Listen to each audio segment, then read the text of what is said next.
The year was 1969, and Pittsburgh's pro hockey team was beginning their third season in the NHL. Ron Hextall Jr. was new in town, and the Penguins were still learning to walk at Civic Arena.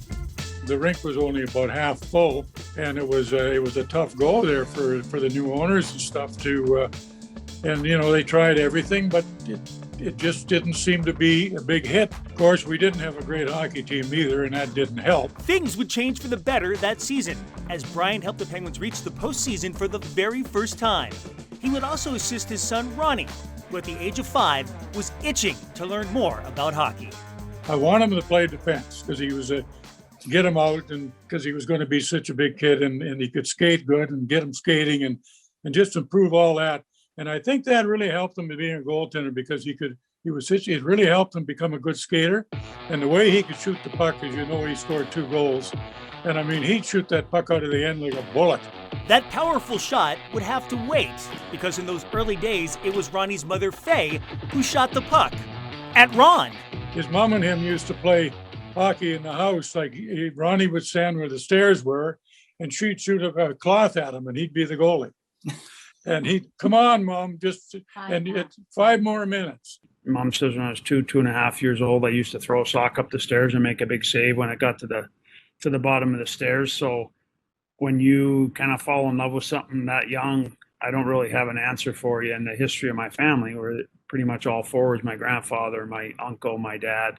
I think he was a goalie when he was born. I mean, I watched him, and then like Brian said, it would be like Rod was in school. Ronnie was only half days because he was in kindergarten, our first year in Pittsburgh. And it would be like, Mom, just 5 more shots, So Ronnie and I were playing a lot of hockey in those days. Faye would get some help from Jim Rutherford, who played for the Penguins at the time and lived in the same apartment building as the Hextalls. If Ron wasn't playing street hockey with the Penguins goalie, he was watching him at work. Ronnie would sit behind the net and watch. I mean, like there he'd be, I didn't have to look around the rink. He'd be behind the net and he'd be at one end, he'd watch Jimmy, and the next time he'd be at the other end watching Les Binkley. And that's all he thought about was playing hockey. As the son of a professional player, Ronnie didn't cut any corners. If he was going to tag along for the morning skate at Civic Arena, he would do so as a pro, dressed in his green leisure suit.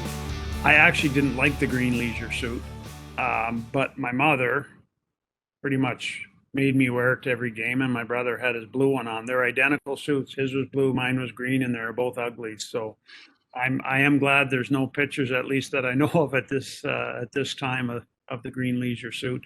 I just always wanted them to be dressed up for the game, and they could have worn their little penguin jackets, but of course they were just a little bit more dressed up with their suits on. When Ronnie wasn't dressed to the nines, he was playing street hockey with Rutherford and 2 baseball players who also lived in the same building, Manny Sanguian and Rennie Stenen. I never thought much of it and watched them for a bit. And then when the boys come in, I said, who are the 2 new guys? Well, they were so excited that 2 of the Pirates were there, and they talked about it for weeks all the time about them being out there playing with them. I mean, it was a thrill. The Pirates were big back then. The Steelers were big.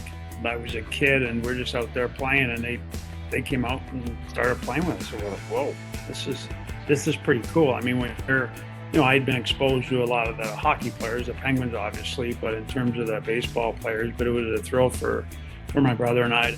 Those thrills continued on the street and in the family car. During a drive to one of Ronnie's games, the young player learned that he would get his first shot in the crease.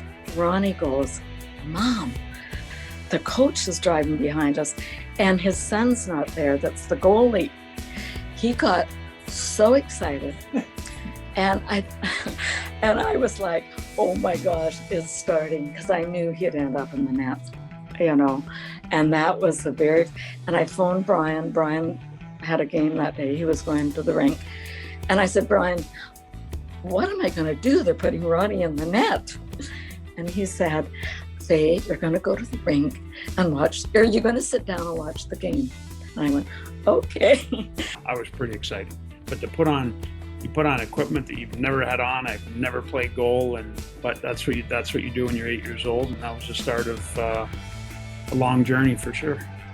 Of course, Ronnie's play in the net would excel in the years that followed, leading to the Flyers drafting him in 1982, which put his father, who battled the Broad Street Bullies as a player, in a strange position. I'd be quite honest with you, I hated them. I fought most of them, and Schultz and the whole crew of them, and I did. And I just couldn't stand him. And then when he got drafted by the Flyers, I wasn't the happiest guy in Manitoba, I'll put it that way.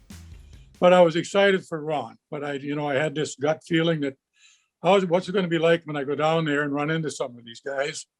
And the first night we were down there, Faye and I went in and they had a thing set up for the parents and stuff. And I walked in there and there was Schultz and that whole crew sitting over in the corner. I never even went over and said hello. Yes, Brian and Faye have always kept the Penguins and the city they once called home close to their hearts, which is why Ronnie's return here is so special. As soon as the Pittsburgh guys got a hold of him, he texted me right away and said, "Dad, you know what? Pittsburgh got a hold of me. What do you think?" Well, I jumped about 2 feet up in the air. I said, "Oh my goodness, wouldn't that be wonderful?" I just couldn't see Ronnie in a better spot right now. Brian and I were just elated.